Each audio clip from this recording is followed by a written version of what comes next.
Murugaiyan sir வணக்கம்ங்க. வணக்கம் வணக்கம் சார். இன்னைக்கு சட்டத்துறை அமைச்சர் ரகுபதி பதில் கொடுத்திருக்காரு. நேற்று ஆளுநர் மாளிகை ஒரு 4 பக்கத்திற்கு இந்த விவகாரம் சம்பந்தமாக ஒரு அறிக்கை அவர்களுடைய அதிகாரப்பூர்வ பக்கத்தில் வெளியிட்டிருந்தாங்க. கவர்னருடைய விருப்பத்தின்படி எங்களால செயல்பட முடியாது அப்படின்ட்டு அரசு தரப்பில் சொல்லப்படுகிறது. இந்த விவகாரத்தில் என்ன சார் நடந்துட்டு இருக்குது? அதாவது சார், இதுல ஒரு ஒரு ஒரு பிரச்சனைகளை தமிழ்நாட்டுல மொத்தம் 22 பல்கலைக்கழகங்கள், 13 அரசு சார்ந்த பல்கலைக்கழகங்கள், 9 தனியார் பல்கலைக்கழகங்கள், 22 பல்கலைக்கழகங்கள் நடைபெற்றுக் கொண்டிருக்கின்றன. இந்த பல்கலைக்கழகங்கள் அனைத்துமே தமிழ்நாடு அரசினுடைய சட்டமன்றத்தில் தீர்மானம் நிறைவேற்றப்பட்டு இந்த பல்கலைக்கழகங்கள் உருவாக்கப்பட்டன. சரி, இது அடிப்படையானது. ஒரு பல்கலைக்கழகம் உருவாக்கப்பட வேண்டும் என்று சொன்னால் அது அந்த மாநிலத்தினுடைய சட்டமன்றம் தான் உருவாக்க முடியும். ஒரு ரெசல்யூஷன் போட்டு உருவாக்க வேண்டும். அப்படி உருவாக்கி இருக்கிறார்கள்.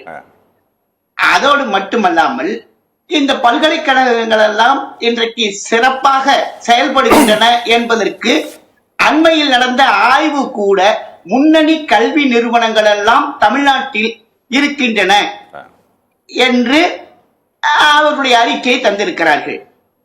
அதே போல தேசிய கல்விக் கொள்கை என்று சொல்லிக் கொண்டிருக்கிற ஒன்றிய அரசினுடைய அந்த 2030க்குள்ள ஒரு 50 விழுக்காடை எட்டி பிடிக்கணும்னு சொல்றது, நம்ம இப்பவே 52 விழுக்காட உயர்கல்வி சேர்க்கையில எட்டி படித்திருக்கிறோம். அப்ப தரமும் நல்லா இருக்கு.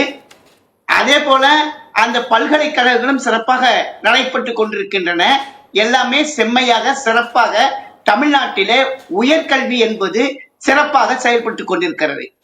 பொதுவா பாத்தீங்கன்னா காமராஜ் ஆட்சி காலத்துல தொடக்க கல்விம்பாங்க, கலைஞருடைய ஆட்சி காலத்துல நம்ம உயர்கல்விம்பாங்க.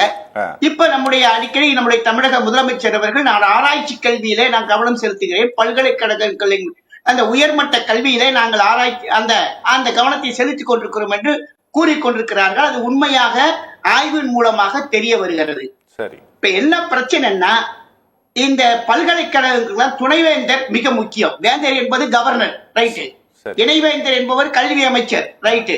இவங்கெல்லாம் இருந்தாலும் கூட ஒரு ஹெட் ஆஃப் அந்த என்ன சொல்றது, துறை ஹெட்னு சொல்லுவாங்கல்ல, அந்த புலத்திலே ஹெட், அந்த அப்படி இருந்து விசி தான், வைஸ் சான்சலர் தான். சரி, இந்த wellbeing or illbeing of the university it's only depend upon the vice chancellor. இதான் வைஸ் சான்சலர் போஸ்ட்ங்கிறது. ரொம்ப எது நல்லது நடந்தாலும் கெட்டது நடந்தாலும் அந்த பல்கலைக்கழகத்துடைய தரத்துக்கும் சிறப்புக்கும் வளர்ச்சிக்கும் கல்வியினுடைய வளர்ச்சிக்கும் பொறுப்பானவர் விசி, அந்த வைஸ் சான்சலர். அந்த வைஸ் சான்சலரை நியமிப்பதுல கிட்டத்தட்ட இது இன்னைக்கு நடக்கிற பிரச்சனை இல்ல, பேரறிஞர் அண்ணா காலத்திலிருந்தே இந்த பிரச்சனை இருந்து கொண்டிருக்கிறது என்பது நமக்கு தெரிய வந்து கொண்டிருக்கிறது. தொடர்ந்து நமக்கு தெரியும்.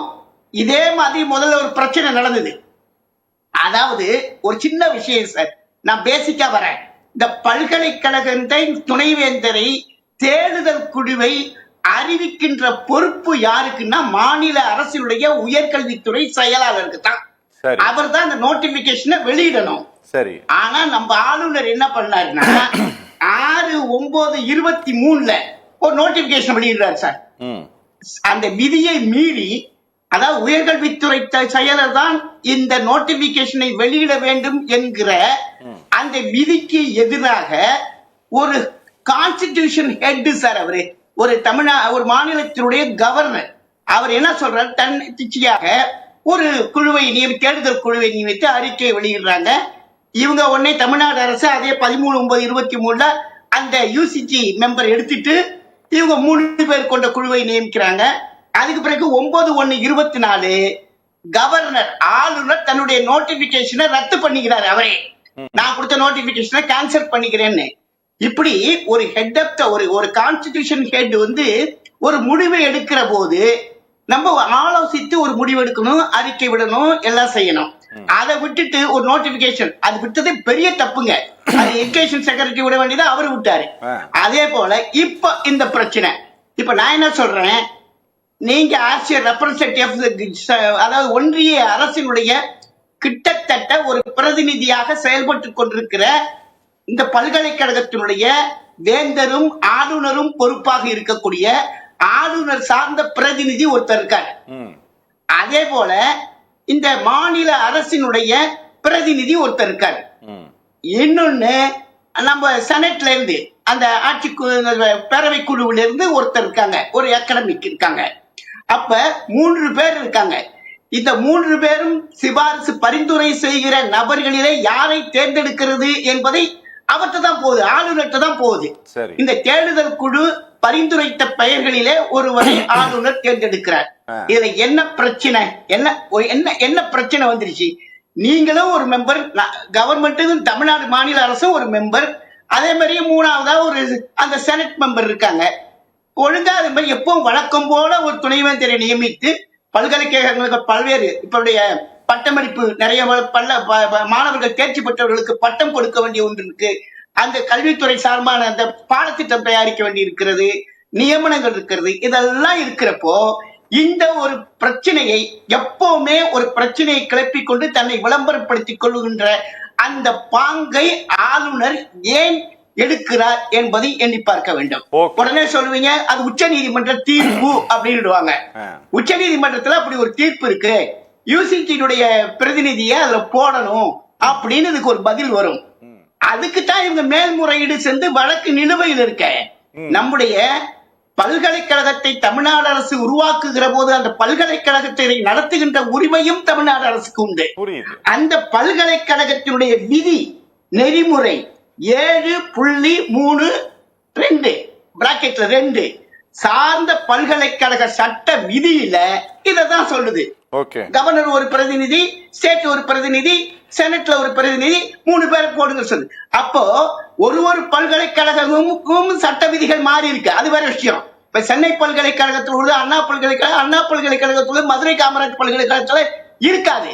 இருந்தாலும் அந்த பல்கலைக்கழகத்தில் ஏற்படுத்தி இருக்கிற உருவாக்கி இருக்கிற பல்கலைக்கழக விதிகளின் படிதான் நம்முடைய மாநில அரசு உயர்கல்வித்துறை அமைச்சர் இந்த தேர்தல் குழுவில் இருந்து யூசிஜி பிரதிநிதியை நீக்கி இருக்கிறார் என்பதில் எந்த தவறும் இல்லை.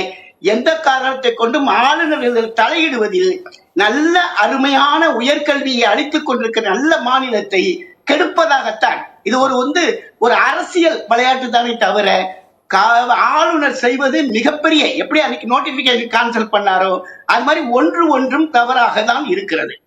இன்னொன்னு பாருங்க, நான் ஒரே ஒரு விஷயம் சொல்றேன். 2000 இதே பிரச்சனை தான் 2007 ஏற்பட்ட போது 27/4/7 அப்ப உச்ச நீதிமன்றத்தினுடைய நீதிபதி மன்மோகன் பூஞ்சி அவர் தலைமையில ஒரு குழுவை நியமிச்சாங்க சார். சரி, இந்த மாதிரி ஒரு விஷயத்தில் துணைவேந்தர் நியமனத்தில் மாதிரி நிறைய விஷயங்கள் இன்னைக்கு எத்தனையோ மசோதாக்கள் தமிழ்நாட்டிலே சட்டமன்றத்துல ஒருமனதாக நிறைவேற்றப்பட்டு அனுப்பப்பட்ட தீர்மானங்களை கிடக்கையில் போட்டு தாமதமாக ஒன்றிய அரசுக்கு அனுப்பி இன்னைக்கு ஒரு அரசு செயல்படாத நிலையை உருவாக்கி கொண்டிருக்கிற இந்த சூழ்நிலை எல்லாம் தவிர்ப்பதற்காக மாநில அரசும் ஒன்றிய அரசும் அவருடைய உறவு முறையை அந்த நிர்வாக உறவு அந்த பரிசீலிப்பதற்காக அந்த குழு நியமிக்கப்பட்டது. அந்த குழுவினுடைய ஒரே ஒரு அறிக்கை சொல்றேன், அரசியல் அமைப்பு சட்டத்தில் வழங்கப்படாத அதிகாரம் ஆளுநருக்கு வழங்கப்படக்கூடாது. அப்படி கொடுத்தா அது மோதலுக்கு வழிவகுக்கும் வித்திடும் என்று அந்த பூஞ்சி அதை 19 மாநிலங்கள் ஏற்றுக்கொண்டது. முன்னாள் ஆட்சி அண்ணா திராவிட முன்னேற்ற கழகம் கூட ஏற்றுக்கொண்டது, நம்முடைய முதலமைச்சரும் ஏற்றுக்கொண்டிருக்கிறார். ஆக என்ன கவர்னருக்கு பிரச்சனை? ஒரு நல்லா நடைபெறுகின்ற பல்கலைக்கழகங்கள் 22 பல்கலைக்கழகம் சிறப்பாக செயல்பட்டு 52 விழுக்காட்டை அந்த கல்வி சேர்க்கையில எட்டி பிடித்திருக்கிற மாநிலத்திலே எந்த குழப்பமும் விளைவிக்காமல் ஆளுநர் தன்னுடைய கடமையை கான்ஸ்டிடியூஷன் படி செய்யணும் சார். அவ்வளவுதான் நான் கேட்டுக்கிறேன். Okay sir, okay.